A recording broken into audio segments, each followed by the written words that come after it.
بسم اللہ الرحمن الرحیم۔ کیسی بھی پریشانی ہے، پہاڑ جیسی بھی اگر کوئی پریشانی ہے، امام زین العابدین رضی اللہ تعالیٰ عنہ، جو حضرت امام حسین رضی اللہ عنہ کے بیٹے بھی ہیں، جو کربلا میں واحد ایک آپ بچ گئے تھے، باقی سب شہید ہو گئے تھے، جو لڑکوں مردوں میں، باقی بیویاں تو تھیں لیکن آپ صرف وہاں پر بچ گئے تھے۔ تو ان کا ایک وظیفہ ہے، وظیفہ کہہ لیں، یہ دعا کہہ لیں کہ یہ حرم میں جب جاتے تھے تو وہاں پہ سجدے میں جا کے یہ دعا مانگتے تھے۔ تو حضرت طاؤس تابعی ہیں، ابن کثیر نے بھی اس کو نقل کیا ہے، بخاری مسلم میں بھی ہے۔ حضرت طاؤس فرماتے ہیں کہ میں وہاں پر تھا تو میں نے دیکھا کہ حضرت امام زین العابدین جو ہیں کچھ کلمات پڑھ رہے ہیں سجدے میں جا کے۔ تو کہتے ہیں میں نے جب وہ پڑھا اور میں نے اس کو اپنی زندگی میں لے کے آیا تو میری ایک پریشانی تھی بہت بڑی، وہ حل ہو گئی۔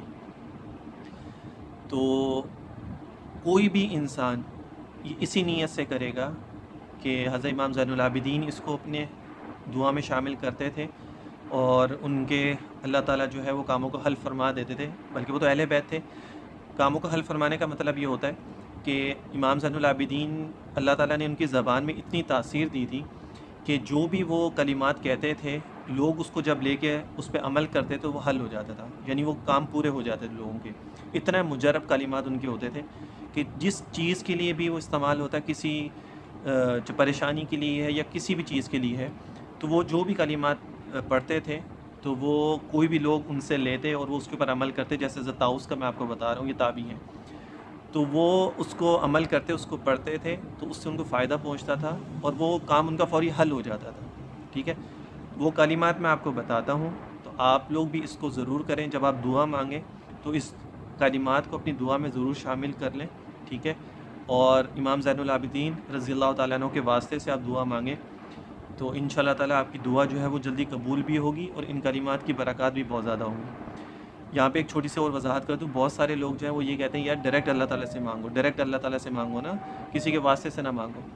جب ایک چیز جائز ہے نا تو مانگ سکتے ہیں، اللہ تعالیٰ سے تو ہم مانگتے ہیں لیکن ہم گناہ گار بہت ہیں تو ہم ڈائریکٹ ہماری وہ کہتے ہیں نا کہ سفارش اگر بیچ میں ڈال لیں تو وہ ذرا جلدی قبول ہو جاتی ہے۔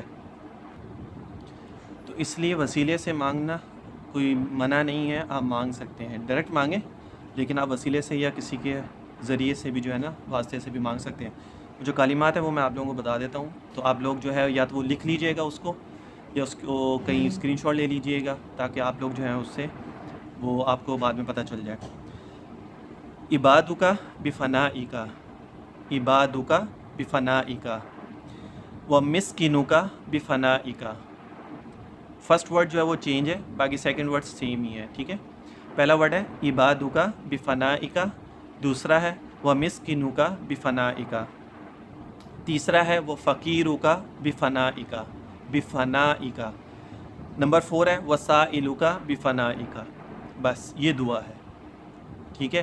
تو یہ آپ اس کے اوپر عمل کریں، اس کو اپنی دعا میں ضرور شامل کریں، انشاءاللہ تعالیٰ اس سے آپ کو بہت فائدہ ہوگا۔